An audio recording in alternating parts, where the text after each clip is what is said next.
Their small caravan had been traveling southwards toward Tiranat.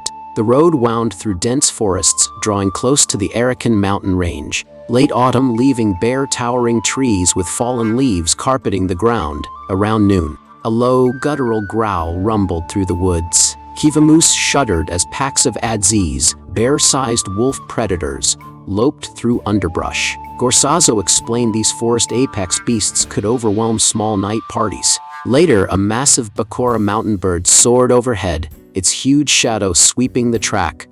The giant fowl often stole livestock from remote homesteads. Back on Earth, Stephen only dealt with office overtime and traffic. Here, death lurked in every tree and sky. Cold, dusk winds cut through his thin clothes. Faraway lent him a frayed cloak, yet the bitter chill lingered. Tiranat sat far nearer snow-capped peaks, promising a winter far harsher than any London frost. When they broke out of the woodland, Tiranat laid bare before him. No defensive walls shielded the village.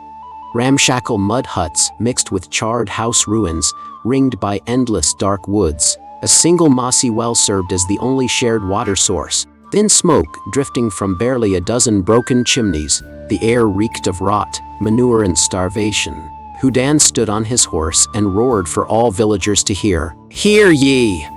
Your new Baron, Lord Kivamus Rallokar, has arrived!" Scattered, hesitant claps rose from gaunt, ragged commoners lined along mud lanes, most trapped in numb despair after years of hardship. Kivamas's gaze locked on 10-year-old Macy, clutching 8-year-old Timmy beside a garbage heap. Their clothes were tattered patchwork, cheeks sunken hollow from hunger. They had gone 2 full days without solid food. Maisie had given her only moldy bread scrap to her little brother. Their hut collapsed in a storm, leaving them sleeping exposed in alley gaps, terrified of the incoming freezing snow. Bandits had raided the village days prior, burning homes and seizing every store of grain. Near burnt wooden walls stood Tessib, a 22-year-old coal miner. Weeks of floodwater submerged all local mines, and bandit-infested roads kept merchants away, leaving stockpiled coal worthless. All his savings were stolen by raiders, his home reduced to ash, and he could no longer feed his aging parents. Kiger, the shopkeeper, watched from empty storefronts, his grain sacks nearly bare. The old Baron hoarded manor coal, forcing villagers to risk beast-haunted woods for firewood. Months without traders left the hamlet teetering on fatal winter famine. Forgotten by all distant nobles, the wagon trundled past burnt roof beams and families huddled in ruined doorways. Every villager's eyes held the same weight: unending fear, crushing poverty, quiet resignation to cold or starvation. Kivamus leaned against the wagon board, heavy-hearted.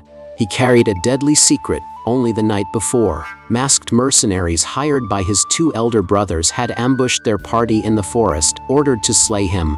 They wanted to erase him entirely from the ducal line to seize unchallenged power. He had escaped death solely thanks to Helga's in-guards.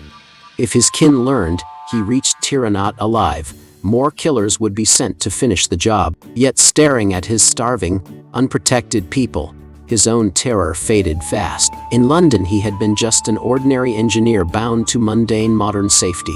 Here, he alone held the power to change their fate. Armed with modern logic, engineering knowledge, and a hatred of feudal exploitation no local noble possessed, he could hide and focus solely on evading assassins.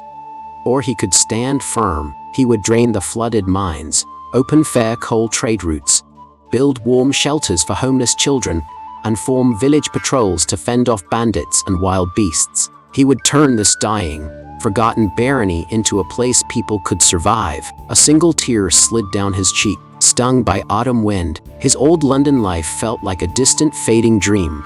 Apartment, friends all unreachable now. Yet within this miserable mountain hamlet, he had found a brand new purpose worth fighting to protect.